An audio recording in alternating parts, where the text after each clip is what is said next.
Nice to meet you all. This is Dana. I'm so glad I can share the program I did back in June about sea turtle rescuing.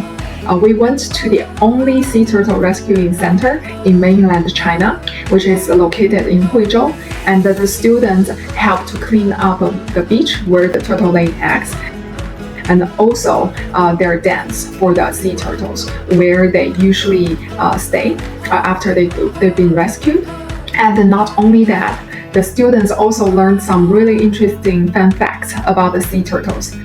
We went during the mating season for the green sea turtles. So the female sea turtles actually were laying eggs on the beach that we were cleaning up. And to decide the gender for the baby sea turtles is not by the parents, but is actually by the temperature. So with warmer temperature, it will hatch like a female sea turtles. With colder temperature, it will hatch the male sea turtles. Surprise, right?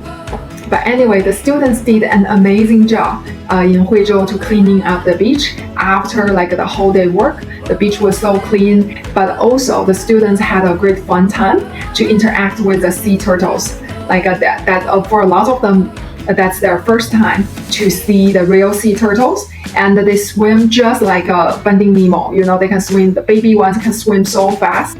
At the end of the program, the student had a much better understanding of what green sea turtle is and how can we protect them. And also, they got to interact with the green sea turtles a little bit. That helped them to have the first-hand knowledge of what green sea turtle is and help them to bond with the green sea turtle better as well.